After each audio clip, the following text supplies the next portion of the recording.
Hey dudes, I'm here with a new setup. I'm kind of working on a new space here.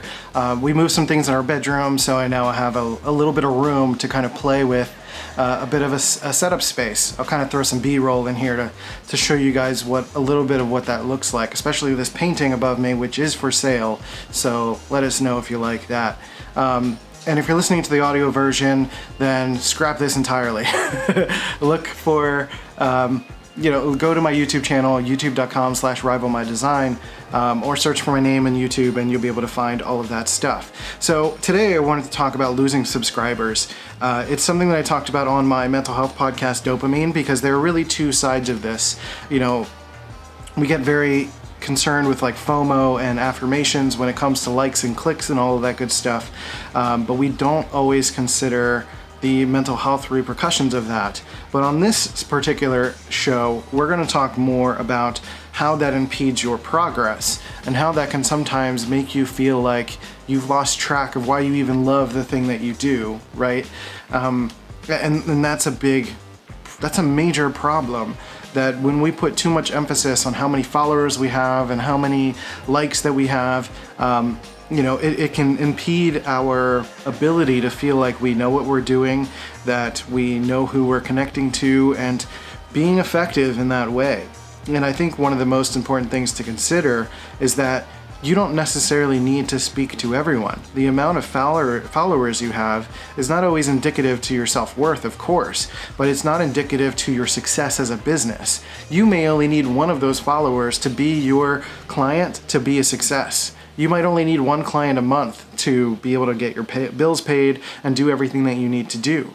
So to make it a numbers game and try to reach as many people as possible is a little bit unrealistic, especially if you're someone who is a small business owner, you're a service-based business, and or even if you're selling products. I know understanding that, when you're selling products, you're going to try to shotgun a little bit more and try to reach as many different clients as possible, but it becomes an absolute challenge to consider that not every single person is your ideal client.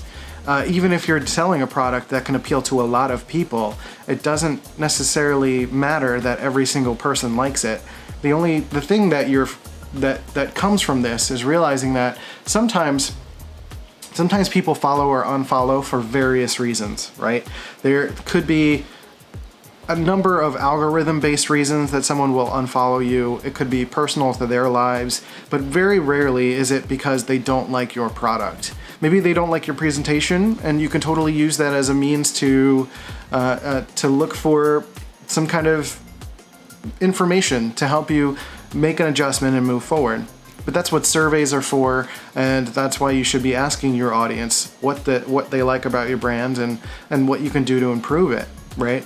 So one of the challenges is not only just making sure that you're treating those followers and likes as data and not an emotional experience, but you're also able to realize that followers are a means to an end for you, right? You're trying to get people to buy. And if you're just trying to get followers for the sake of followers, for the sake of personal affirmation and notoriety, there are other things that you need to consider and work on that have nothing to do with the amount of followers that are following you, right? So there are other big things going on that need to be considered. And that's not meant as an insult, that's just meant as information, right? That is meant for you to say like, okay, well, if I care this much about followers as opposed to loving the process of what it is that I do, maybe I need to reconsider my actual product, or maybe I need to consider the time that I'm putting into something. Maybe I need to reconsider what it is that I actually care about in terms of, or my own definition of success, rather. So those are some key components to really consider and think about when it comes to this. So I would say to take a moment to reevaluate that. How much do you love the process of what you do? Because if you love the process of what you do, if you love making videos, changing up the look, If you love making podcasts, if you love making Instagram posts, taking photos, doing all the things that you love, then of course you need to put work into that stuff, but it's not going to feel like work. It's not going to feel the same as digging ditches. It's going to feel less like actual work and more like you just waking up and being excited to continue to do the thing that you love to do, regardless of whether or not someone likes it. One of the things that I teach in both the branding course that I'm working on right now and in the podcast course that I sell at cnote.media is that one of the first things you absolutely need to consider is why. Why are you doing this? Why are you starting a podcast? Why are you starting a brand? Why do you need a logo? What is the point? What is in it for you? Because we start thinking about what people need, we start thinking about our audience, we start thinking about other people before we even consider how this feels for us. Because we have to go the distance. We are the people that are in this business every single day, doing the stuff that we love and giving it our all. And if we are not able to give it our all because we don't understand the why, the core, the propulsion, the fuel, the rocket fuel behind what it is that we're trying to do, then we're not going to get those likes. We're not going to get those shares. We're not going to get people who are our audience. We're not going to be able to enjoy continuing to do this. Because we're gonna run ourselves into the ground trying to make other people happy. And that goes into another big issue. But at the same time, business is an extension of life, right? Business is us trying to appeal to other people. It feels no different than high school sometimes, right? You're trying to make people like you. You're trying to make people like your product. You want people, and it's even harder because you're trying to get people to give you money in exchange for your talent, your skill, your ability, for who you are as a person, right? So it is an absolute challenge, and I totally get that. But if you were to take time at the beginning of the process to understand why it is that you're doing this, understanding who you are, understanding the things that are blocking you and getting in the way, you're gonna have a greater, much easier time being able to bring those things into fruition without the friction of caring so much about the sheer number of likes and shares from absolute strangers. Most of us don't care what strangers think about us. So why do we care about the number on the internet, right?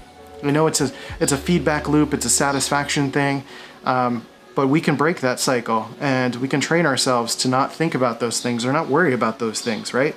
It takes time, it takes effort, but I would practice that. Okay, if I want to give you one practical tip, if you're posting things on Instagram, I would say to use Later or Buffer or one of those scheduling accounts. Schedule posts, put all the hashtags, write all the thing that you want to write, but don't go check on Instagram for the entire day. Post the thing in the morning and just leave it. Go do something else. If you need to leave your phone alone, go do that too.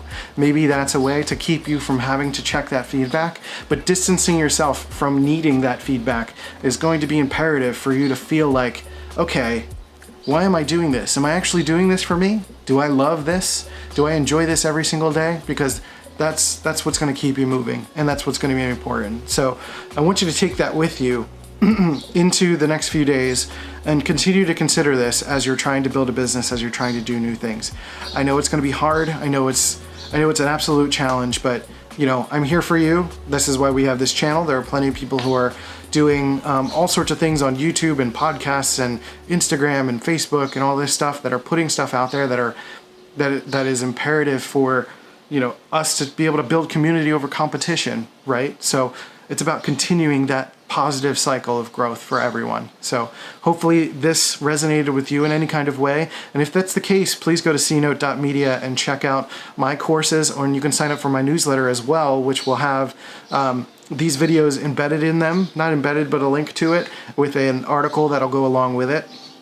And a link to the podcast version of this as well, if podcasting is your preferred way of absorbing that information. So cnote.media is where you'll find me, and you can also check out my other show, Dopamine, at dopamine.life. So, and one last thing, I'm going to be a keynote speaker at a summit that is being put on by TCC, Think Creative Collective. My friends over there, Abigail and Emily, they're absolutely amazing. And the show is called the Boss Project Summit, sponsored by Dubsado. So two amazing companies doing some amazing work. There are already some great sponsors. My keynote is all about real talk, building or Branding is more than a logo. I keep forgetting the name. And it's an hour-long keynote that is an absolutely amazing characterization of branding and some practical tips as well. But ultimately, at the end of the day, it's about understanding a lot of these concepts that I'm talking about here is building your why, strengthening your resolve so that you're continuing to do this every single day, regardless of external feedback and validation. So go to bit.ly/CNote Summit to check that out and sign up. And sign up for free. And then if you want access, it's taking place November 6th to November 9th.